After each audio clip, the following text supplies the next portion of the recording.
Hi, this is Cal Ripken Jr., and you're listening to the ML Sports Platter.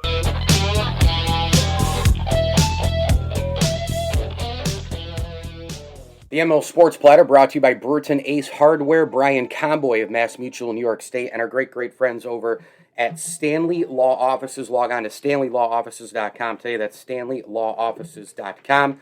Don't forget, Stanley Law Offices, together, they'll work to get you the maximum award.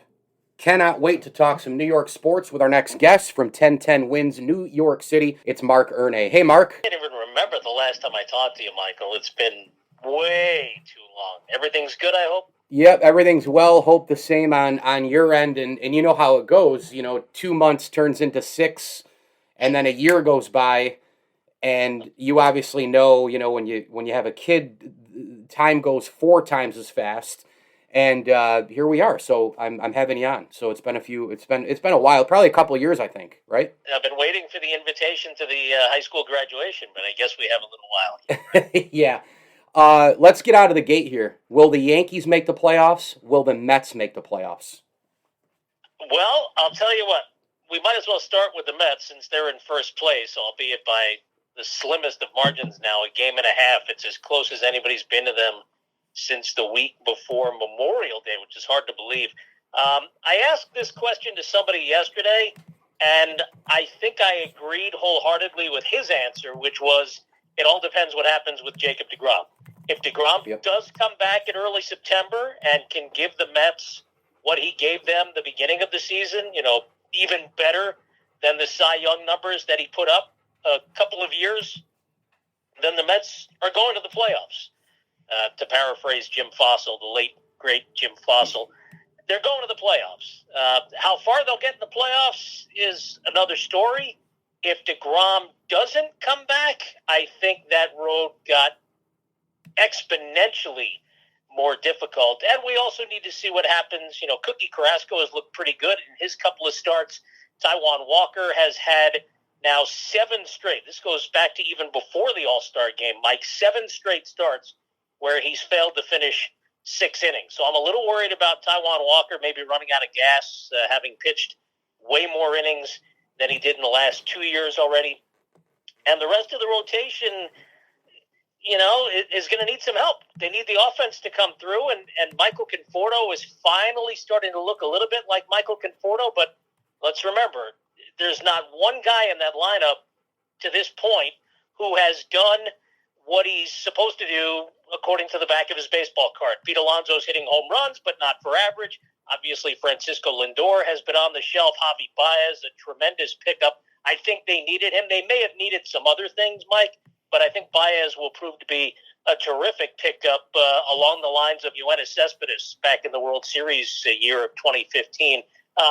Long story short, although it's too late to make it short, but yes, the Mets will make the playoffs. As for the Yankees, as we speak, only 2 games out of a wild card now, and they've won 7 of 8 series. They've done a terrific job of bouncing back from that 14-0 shellacking at the hands of the Orioles last week. They've given it back to Baltimore the last 2 games now, putting up double-digit runs in consecutive games for the first time all year. Their pitching is a little bit of a question mark, too, with Montgomery and Cole on the COVID list. We'll see how they're able to bounce back. But Luis Gil was a revelation in his Major League debut the other day. That start, he had 6 innings of scoreless ball. First Yankee since Sam Militello. You don't even remember Sam Militello because you're too young. I saw Sam Militello's Major League debut in 1992 and didn't think much of it back then. But when you think it's been 29 years since somebody else could throw 6 shutout innings in his Major League debut for the Yankees, it was pretty impressive. I was 13 in 92, man. Be careful. Okay, so maybe I was a teenager. Remember. Yeah, okay. Okay. Yeah. All right. So maybe you do remember. Yeah, but I remember being at that game. I think it was on a Sunday I wasn't afternoon. there, but yeah, I know the name. Yeah. So I think, they should. Listen, Giancarlo Stanton is coming around. DJ LeMahieu had a big game last night. If he can start to look like the DJ LeMahieu of the last couple of seasons, then obviously that is a big boost. Aaron Judge has been strong at the plate for most of the year. And obviously the new guys coming in, Anthony Rizzo has done something that no Yankee had ever done, RBIs in 6 straight games. His first 6 games with the team, I thought that was an incredible stat. Joey Gallo hasn't done much, but you have to expect that at some point he'll come around. And I think the Yankees probably, they should make the playoffs. Would I bet money on it? I'm not so sure, but I would lean. If I was a betting man, I would lean toward the Yankees making the playoffs. What is the infatuation with Brett Gardner? I mean, look, I I respect him, the veteran. He's hung in there. He grinds. He can still run like a deer. But again, poor arm, shaky in the outfield. He's getting up there. He looks lost at the plate most of the time. And they just sent down Greg Allen. I mean, what is the Brett? I mean, they just going to give this guy a 10-year contract and throw him in Monument Park? It's like he's got a lifetime deal, it's unbelievable. Right? What can he do wrong? Right. Listen, he's probably, and again, we don't know anymore because we haven't been in the clubhouse in 2 years. But he's a great clubhouse guy, right? Yeah. He's a tremendous influence. It's not really funny, but it's kind of funny. It's sad, but it's true, right? We haven't been, so we don't know what the interactions are like. But you have to imagine he was always a good guy in the clubhouse, so he's a tremendous influence. He's one of Aaron Boone's Savages, right? I mean, he is probably the chief of the Savages, if you will, the Savages in the box, even though his numbers don't show it. I think just for his steady presence, I mean, what would you do at this point? You can't really make him a coach and have him stick around, right? I don't know what kind of impact that would have. Aaron Hicks isn't coming back anytime soon, so far as we know, and obviously if he were healthy, center field would be his. Greg Allen, he's a nice guy to have, but obviously they don't see him as an everyday guy, even though he does infuse that lineup with, the speed and the small ball skills that so many in that Yankee batting order seem to lack.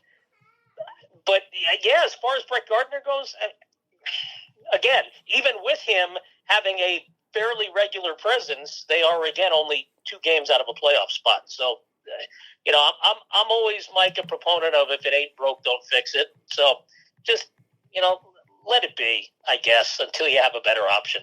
Well, it's interesting because I know Greg Allen isn't an everyday guy, but he's certainly at least an every other day guy and a pinch hitter and brings the speed and he's younger. Brett Gardner isn't an everyday guy, but he's in the lineup every single day. So it's, it's one of those things. I just kind of, I don't know. I've been waiting to kind of turn the page and see a lot of these youngsters for quite a while. And we've been talking about Estevan Florial for 5 years. I just like to see these guys get more reps and get a chance. Marc Ernay with us, the New York Sports Insider, 1010 wins. Get him on Twitter at Marc Ernay. Let's get to football. Jets expectations, Giants expectations, and we are close to the season, if you can believe it. Yeah, it's hard to believe. First preseason game, they'll play each other a week from Saturday, only 9 days away. I think the Jets may find themselves in another uphill climb. I think they should be better than 2 wins. I would certainly expect they're better than 2 wins. Zach Wilson late into camp, and will have growing pains, undoubtedly. Every Jet quarterback does. But, is 6 wins out of the question? 7 maybe? I don't think so. I think that's something they can certainly aspire to. And if you can win 7, why can't you win 8 and make a run at one of these expanded wildcard slots? As for the Giants, Mike, the thing you need to keep an eye on is the quarterback, right? What happens with Daniel Jones? Does he make the leap, if you will, to the next step? Does he progress to where they need him to be? What happens with the running game? How will Saquon Barkley bounce back after missing most of last year? What's the situation with the receiver core? Kenny Golladay pulled up lame in practice the other day. Not a good sight. But apparently he'll be okay. And what about the defense? That has been the albatross, if you will, for the Giants the last few years has been their defense. And just when you think they're starting to come around, they'll wind up giving up a 350-yard, 5-touchdown passing game, and take it's the old Springsteen song, one step up and 2 steps back. But I think the Giants should definitely not only contend for a playoff spot, but they should, in my mind, be in contention for a division title, because the NFC East, it always cannibalizes itself, and I think the NFC East is a division where 9 or 10 wins might get it done. Move over to the NBA a little bit here. I don't follow the sport really at all anymore. The Knicks in the offseason, though, do you like what they've done? I like that they brought back Julius Randle this morning. That's tremendous. He could have very well bet on himself and gone the free agent route after next season, but he's sticking around on a 4-year deal. I think I saw the numbers, $117 million. They haven't done much else, up until yesterday when they apparently reached a deal with Kemba Walker for a sign and trade with the Thunder. Kemba Walker has been lighting up Madison Square Garden going back to his high school days, right? And then with UConn, you remember the Big East tournament, buzzer beaters. And he's done that, in his pro days, too, against the Knicks throughout the course of his career. So I think, if he can shake off the knee injuries that he's been dealing with the last few years, he will definitely be welcomed with open arms coming back home, if you will. I think that's a great pickup. The rest of what they did, keeping most of the guys that they had to help them get the 4th seed this past season. In a year, by the way, not very many people expected them to get the 4th seed. But, Tom Thibodeau, who certainly deserved, a lot of consideration for Coach of the Year, which he got, consideration that is. And I think that the Knicks should be able to make a little bit more of an impact in the playoffs next year. I guess that's the next step, right? If you were aiming for a playoff spot and you made the playoffs and had home court advantage in the first round, then the next step is to advance in the postseason. So will they? It depends how healthy everybody is and how much progress everybody makes and how things shake out with the rest of the league, of course. As for the Nets, there wasn't really a heck of a lot for them to do, given that, they went as far as they did, even though, let's keep in mind, the big three never really were able to play together because at one time or another, KD, Kyrie, and Harden were all hurt. And so if they can stay healthy, and that is the big if they can stay healthy, and given some of the additions that they have made, I think losing Spencer Dinwiddie might hurt in the long run, because if he had been around, and remember, he missed a large chunk of the season with that knee injury, if he had been around for the postseason, I think even given, Mike, that you saw Harden suffer the hamstring injury and Kevin Durant and Kyrie Irving, gave it all they could in that playoff run, I think if Dinwiddie was around, then maybe they would have been able to do what the Bucks did, I think.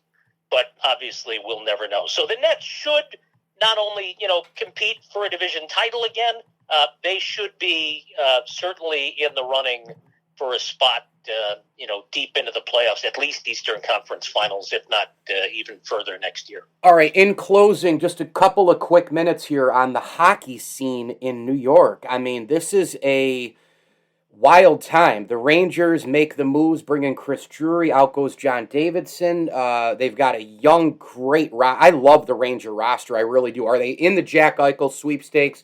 The Islanders are opening up a new building. The Devils are trying to get back a little bit from what they had a couple of years ago. Mark, I tell you, I think the hockey scene is really, really, it's a magnetic thing for me. I can't wait for hockey to start in general. I love the sport, but I'm really focused in on those 3 teams down there in your area. Yeah, I'm excited, certainly for the new arena opening up at Belmont Park. The Islanders are going to start with, I think, a 12 or a 13-game road trip to start the season. But that also means they'll be backloaded with home games toward the end of the year when the games even mean more. But, the building will open in November. It's going to be exciting. It looks like a palace. It's going to be gorgeous. I can't wait to get there.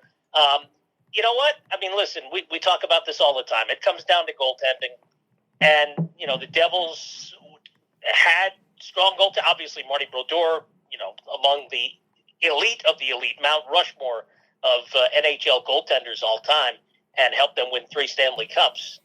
It's almost like and I know this is sacrilegious, especially to you, but replacing Marty Brodeur is almost like replacing Mariano Rivera. Yeah, or right? For me as a Sabre guy, Dominic Hasek.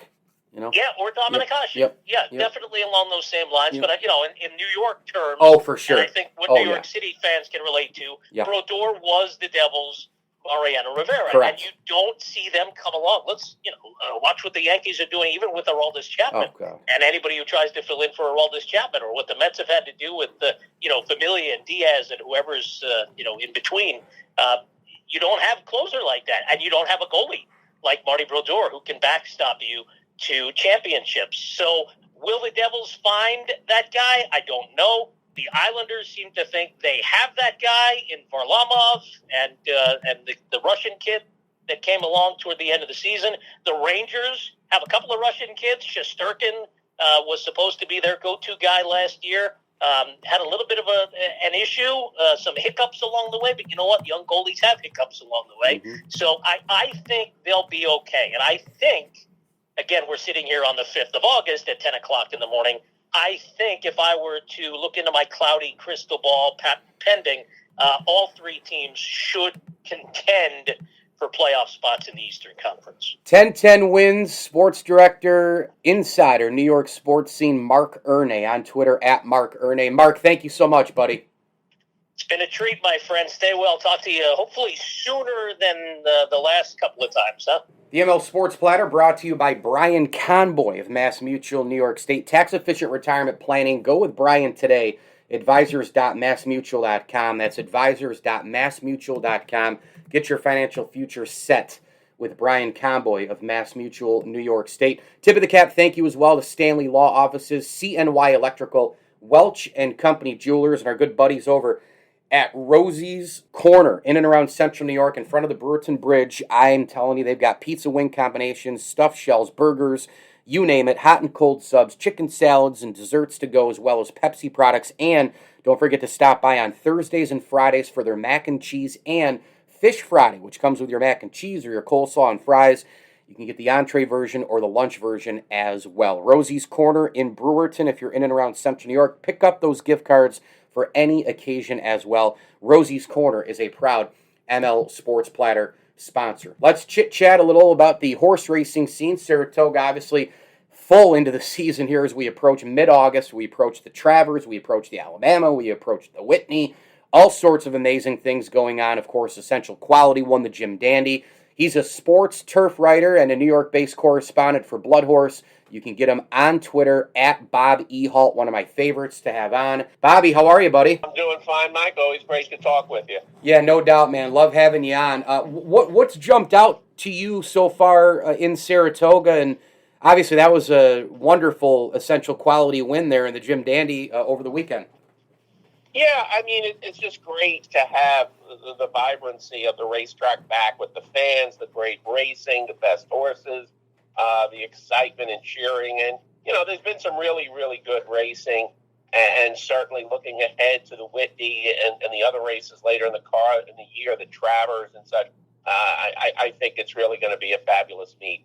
That really, I think everybody in the industry and fans really wanted to see because of after having such a really tough year last year because of the pandemic. Yeah, no doubt about it.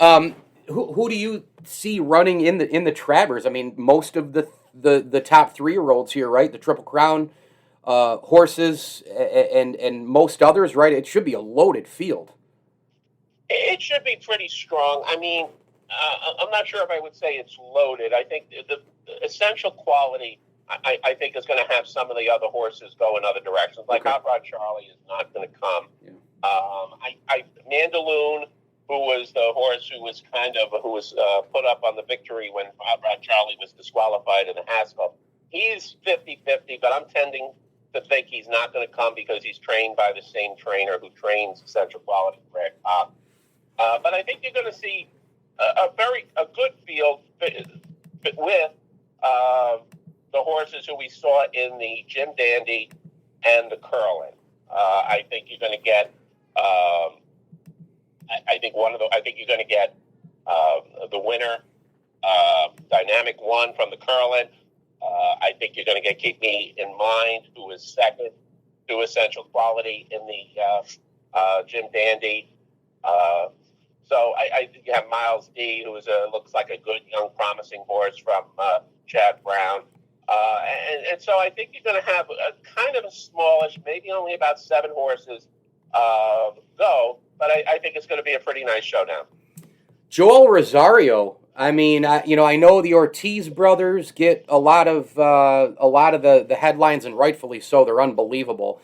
Johnny V, the all-time winner in Saratoga, but goodness, Joel Rosario right now, he looks good. He looks back. He looks healthy. And I think I saw, what was it, Bobby, just recently, one day, 3 straight race wins. What have you seen out of Rosario? What's changed here? I know he was good before, but he's really kind of taken that next stop in jockey world, is he not? Yeah, he has. I mean, I think if you go back to, I believe it was 2013, when he was really kind of one of the top guys in the sport, when I believe he had Orb riding Orb and won the Kentucky Derby. Yep. Now he had some little, he kind of slumped a little bit.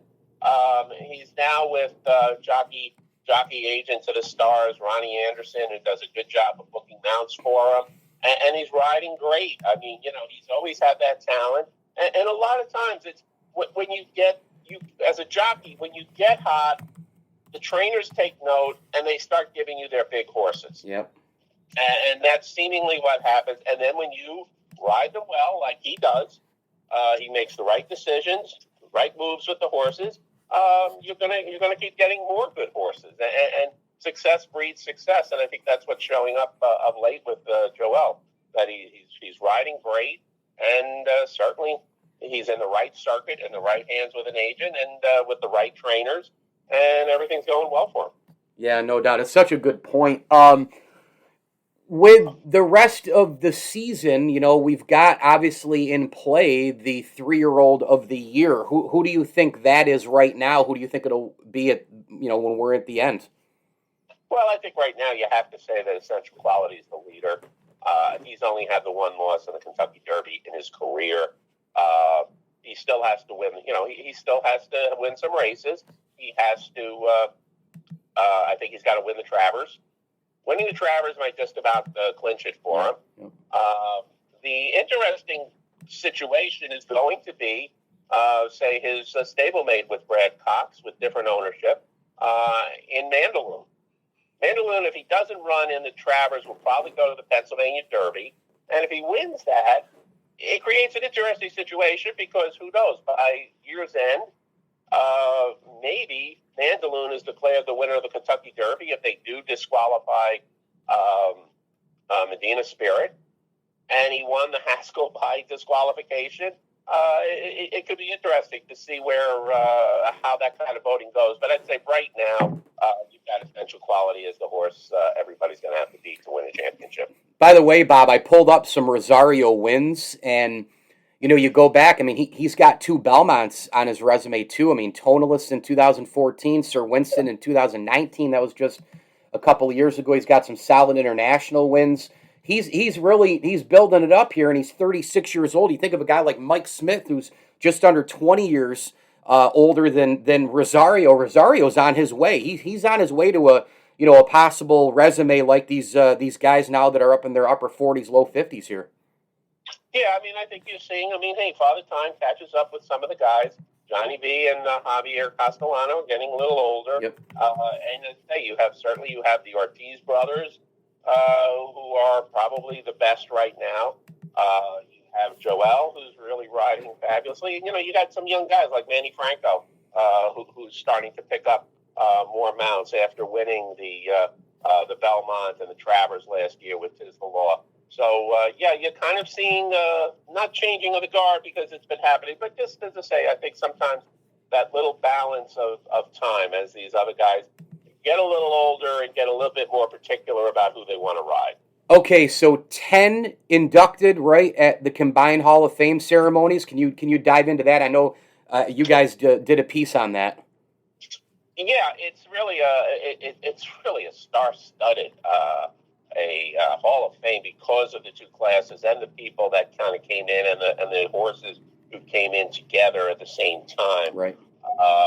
Because of the pandemic. I mean, technically, some of them, yes, they were voted into the Hall of Fame last year, but you have a class. You have American Pharoah and Wise Dan, who were two of the most popular horses in the last decade. You've got Todd Pletcher, who is certainly one of the best ever trainers the sport has produced. Yeah, Mark Cassey has done a really, really great job with his horses. And you add some other people, some of the pillars of the turf from the previous year, George Widener, Alice Chandler, just a real spectacular group of people. And it should be, it should be a very lively and really kind of historic ceremony. Yeah, it's wild because they're doing, the combos this year, 2020, 2021, making up for things, dual inductions, different weekends.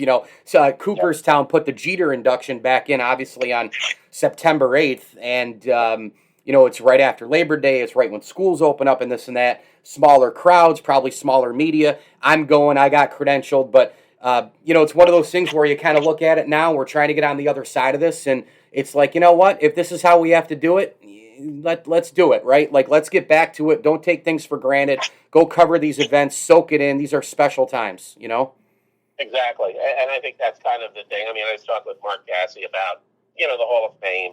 And, he was saying he'd rather have waited a year and had all of his family, all of his friends there with him than last year if they tried to do it virtual. Yep. I mean, it's just not the same thing. There's some things, you could do virtual, or some things you had to do virtual. But I think they made a very good, smart, and wise decision by holding it off a year. It's going to be a quick-paced event because there's so many people and they only have a certain time frame to try to do it. So some of the entrance speeches might be a little shorter, or introductory speeches will be shorter. But I think still just the memories that are going to be brought back by some of those people. Really going to be fabulous. No doubt. He's a sports turf writer, New York-based correspondent for BloodHorse, founder, of course, of the New York Hot List handicapping service. Get his work at bloodhorse.com, and at Bob Ehalt on Twitter. Bob, this was amazing as always. I will run into you, I'm sure, Travers weekend. Thank you, and hey, keep up the amazing work, man. I'm really enjoying it. Thanks, Mike. I really appreciate it. Same with you. Enjoy your stuff and keep plugging away at it. The ML Sports Platter is brought to you by our great friends at the Al and Angus Pub, home of the best darn Angus burger in town. If you're in and around Central New York, grab those gift cards for any occasion. They have everything on the menu you could possibly want. What a great ambiance there as well. I love the vibes there. Their burger of the week, tell you what, man, it happens every single week, a new one. And don't forget about the unbelievable hot and smoky candied burger, which is the current burger of the week as I record this. It's an 8-ounce burger. Top it off with a homemade candied bacon, the pepper jack cheese, house-made seasoned onion straws, and a house-made chipotle mayo sauce. You can get it served up in a premium grilled burger bun, and it's served with your choice of a side. I recommend the house-made chips. They've got wraps. They've got other entrees. They have homemade French onion soup. Get on over to the Al & Angus Pub, Harrison Street in Syracuse. Family-owned and operated. The Beach family does an amazing job. AlanAngusPub.com. That's AlanAngusPub.com. Tip of the cap, thank you as well to Brewerton Ace Hardware, Syracuse Fitness Store, Camillus Golf Club, and your State Farm agent, Matt Graham. Like a good neighbor, State Farm is there, and Matt Graham is there for you. Home, auto, life, bank, health, and business. Get a free rate quote today throughout New York State at SyracuseInsuranceAgent.com. Huge thanks to Marc Ernay and Bob Ehalt, two of my favorite people. I had them on for years and years and years, breaking down the New York sports scene and horse racing. I'm Mike Lindsley. This is the ML Sports Platter. Download, subscribe, leave feedback, and a 5-star review where podcasts are found. Hit me on Twitter as well, at Mike L Sports. And as I always tell you, enjoy the games.